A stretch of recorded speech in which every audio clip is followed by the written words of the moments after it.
Welcome to the CEO Shift with your host, Shawndel Spader, owner and CEO of Spader Group. In this series, you'll hear fast, focused conversations with business leaders and experts who've made the real shift it takes to scale past the plateau. Each episode delivers high-impact insights designed to help you cut through the noise, make smarter decisions, and lead with clarity. Hello and welcome to the CEO Shift. I have Angela Dee with Ascend Strategic Advisory LLC with us here today, and I am excited to introduce her to you. Angela is a strategic advisor, executive coach, and founder of Ascend Strategic Advisory, where she partners with leaders navigating growth, change, and pivotal moments of transition. With more than 20 years of experience in strategy, transformation, and leadership development, Angela is known for helping leaders move forward with clarity, alignment, and confidence without losing the people or purpose that matter most. Raised in a rural farming community, Angela's perspective is grounded in hard work, resilience, and a deep respect for legacy. She is also the founder of EmpowHer Collective, a community dedicated to supporting women as they grow in leadership and lift others along the way. Her work sits at the intersection of strategy, purpose, and people, helping leaders build what's next while staying true to who they are. Angela, thank you so much for being here today. Hi, Shawndel. Thanks so much for having me. Of course, of course. I can't wait to dive in and talk more about all of the things we just shared. What part of your expertise, your zone of genius, what do you want to focus on today for our listeners? Yeah, gosh, I think, when I was listening, when I was listening to you talk that back to me, the thing that jumps out the most, Shawndel, in the work that I do is I like to say that I help leaders make sense of things that feel really complicated. I like to help them find a space where they're aligning around their key priorities, how they're helping their organization move forward, whether that's through growth or a different type of inflection point. And I like to help them feel confident in the decisions that they're making so that they can project that confidence out into their organization, with their leaders, with their teams that work for them. Because you've got confidence in the direction that you're headed, you are so much more likely to achieve success. Well, and that confidence it's attractive, right? Like we want to work with people that we know, like, and trust, right? Like that's a known thing through and through. And don't get me wrong, there's a layer of confidence that can actually deter people from working with you. But the confidence we're talking about, and I think that we both seek to achieve with our clients, that's that confidence that really allows them to show up in the best light, deliver their best service product, leadership, mentorship, all of those things, and really make a difference and an impact that moves not just themselves forward, but everybody that they get to work with. Yeah, it's helping the leaders that I work with project in a way that builds trust and it builds alignment around the goals that an organization has. So that employees and leaders within that organization then there too have confidence in the direction that they're headed, and they've got clarity around what it is that they're trying to do, and they can move fast and they can move forward at pace. Yeah, I mean, we've seen it here, right? Like when I have been unclear or any of my management team has been unclear about what are our next steps, what is it that we're trying to change, or maybe we know what we're trying to change, but we don't exactly know how to do it yet. There isn't a single person on the team who's like, yeah, let's do this. Let's go forward, right? They're like, oh, if they don't have it figured out, I'm going to stay back here and stay quiet, right? So, yeah, that's part of that leading while working alongside other. I think you said it here, like leading and lifting others along the way, Yeah. right? Like Oh, yeah. it's such a Yeah. huge piece of it's not just about myself or you, the CEO, of making them more confident. It's a ripple effect throughout the whole organization, and even makes Absolutely. our clients more confident, right? Like our clients get to be more confident because they're like, oh, they've got me. I am super set up. Like I don't have to Yeah, worry about it. I can check that box, which means they can focus on what they need to be focused on as well. absolutely. My I just love ripple effects personally because when they're good, right? When they're Yeah, for the positive, when they're moving people forward, it's great. yeah, absolutely. And I think where I really shine is helping leaders and helping leadership teams get that clarity so that their teams underneath them aren't waffling. They're not sitting back, as you described, saying, I'm not going to enter into this mess, or they're not creating their own narrative. Because Yeah. in the absence of clarity and direction, human nature is that people make stuff up. They make Yeah. up their own narrative around what it is they think that is happening or the direction that they're supposed to follow. And we want, it's so that they have it's that they have a guidepost in which to follow. And so as leaders, we Mhm. want to give teams the right guidance. We want to help them see the vision, and we want to show how we align around that vision in order to achieve goals. Yeah, that's awesome. So let's dive into there's so many things that you're doing with CEOs, leadership teams that are really moving them forward. What is that one thing that I think, I think we all have maybe one, maybe two or more of those things that we're really passionate about in the moment, right? And maybe sometimes that shifts. What is it today that's like that burning desire of the work that you do that you're like, this needs to be shared? Mm.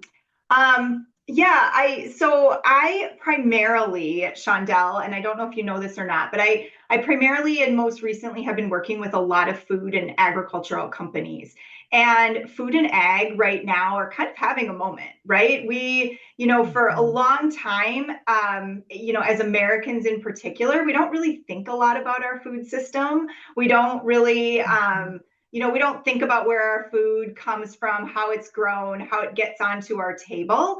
And so, but right now, there's, I think, just a lot more focus, emphasis on exactly how that happens. And it's probably been a building movement or a moment since the beginning of COVID, where we started to Okay. see some shortages. So the big thing that I'm working on right now with companies, particularly in that food and agriculture space, is how they're really being intentional about what their next steps are and how Okay. they navigate changing trends, both from a consumer perspective, but also from a macroeconomic, Yeah. larger picture perspective, how they're navigating some of the instability that we're seeing presently in the market, and how they're making good decisions that either positions them to grow as we move to the other side of some of the cycle things that we're seeing and that are happening right Yeah. now,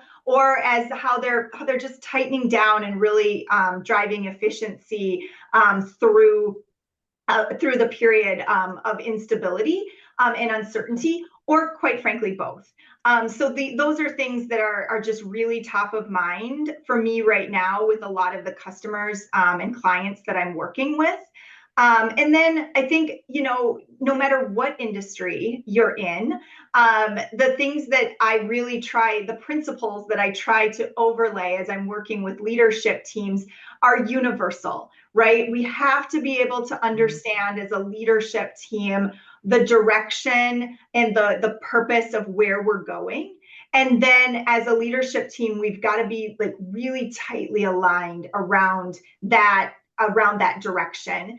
And it goes back to what we were just talking about a few minutes ago, where when we don't have that security as a leader or as a group of leaders, we can't provide that security to our employees. And I think, one of the things, just in terms of, the headlines that we read probably in the news every day, is that there is a lot of uncertainty right now Right. in the broader sphere of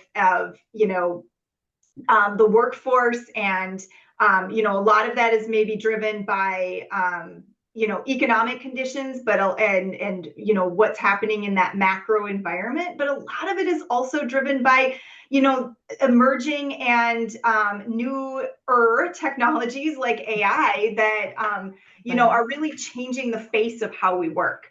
So I'm working with a lot of leadership teams and clients in that way to really force and get to a point where they're really crystal clear on what they're doing and they're aligned around it so that they can help align their organization around it as well. So as we're working on the alignment and moving leaders forward, I think one of our biggest challenges when we're working with folks from the financial side is, they might even tell us like, oh, you're going to work primarily with my, XYZ support person, whatever, role it is that they hold, right? But the reality is so much of the information lives in that CEO's head, and then that person is still stuck waiting, right? So I'm assuming you run into this as well Yeah. in all of the work that you do. So, as you're encouraging them and helping them kind of move forward through that, what does that Yeah. look like when you're having that conversation?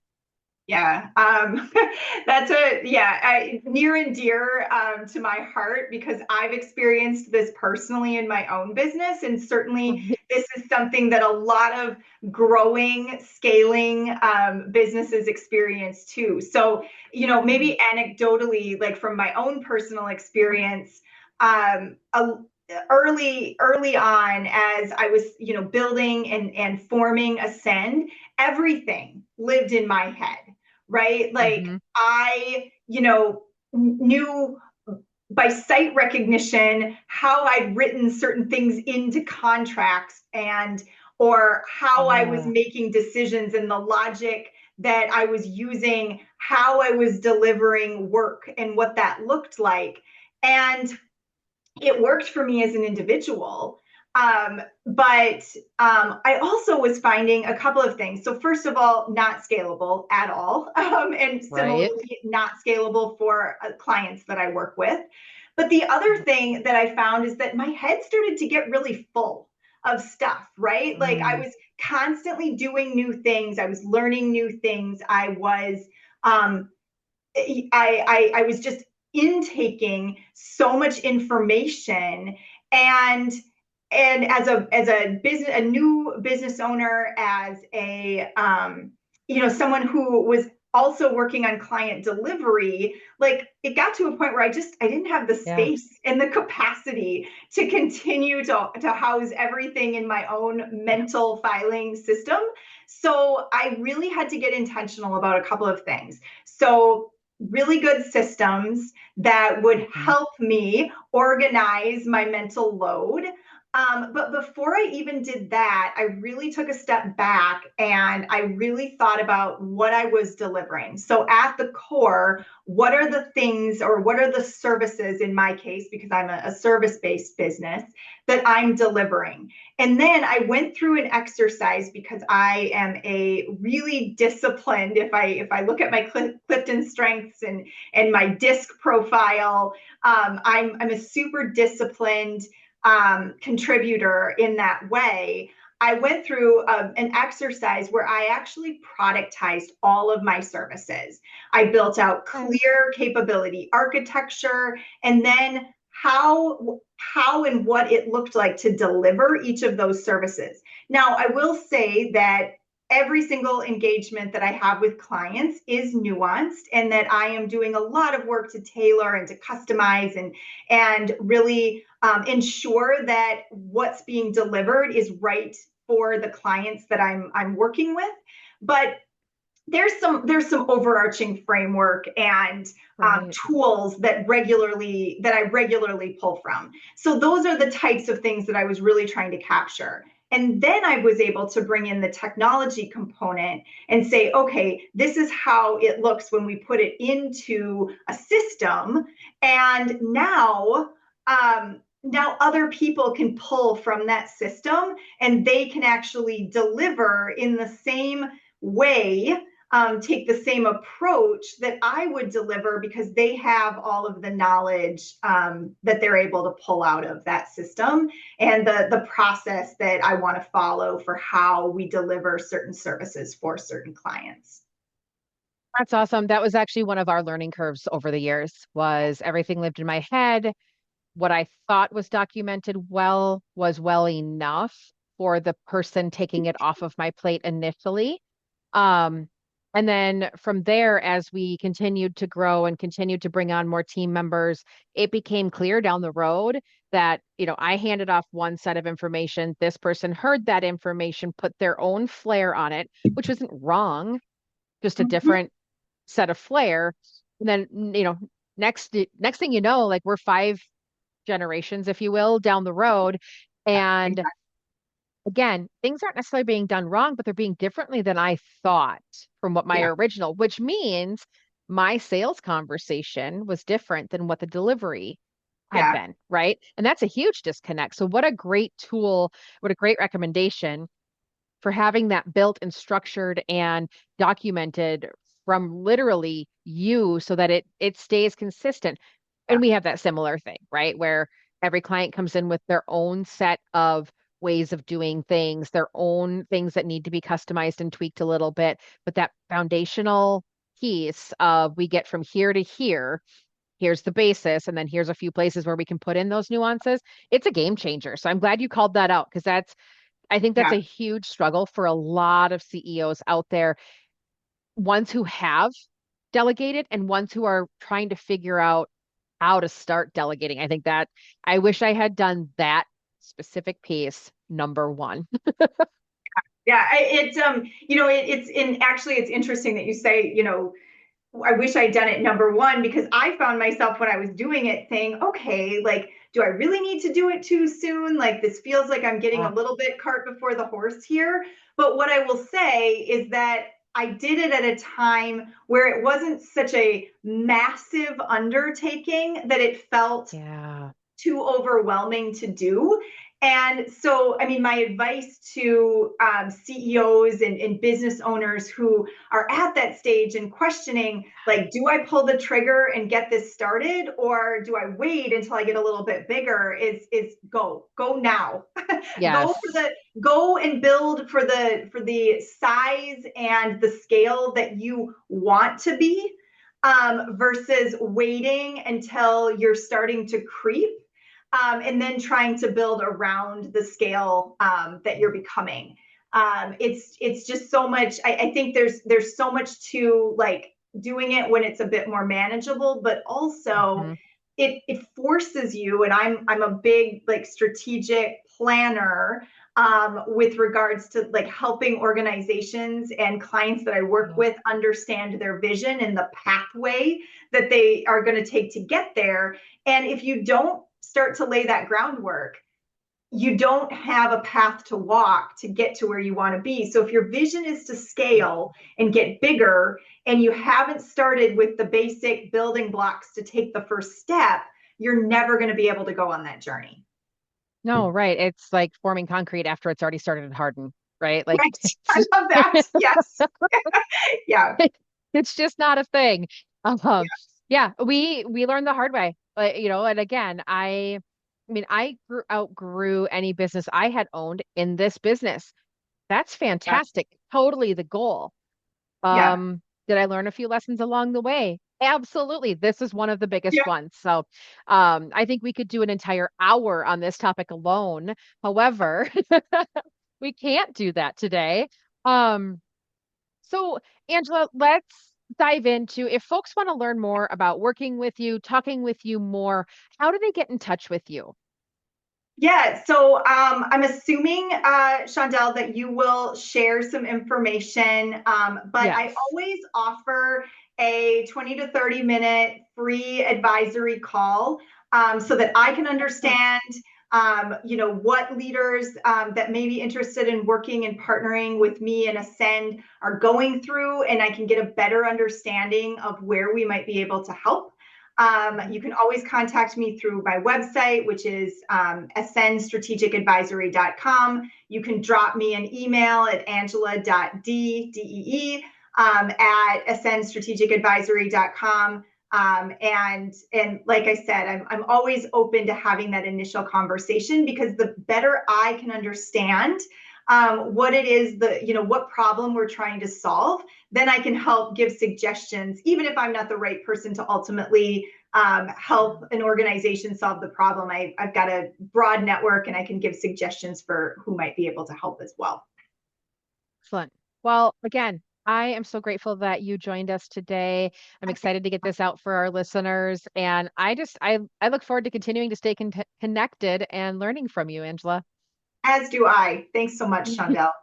Thank you. Have a good day. You too. Thanks for joining us for the CEO Shift. If today's conversations challenged your thinking or helped you see your business differently, it's time to put what you learned into action.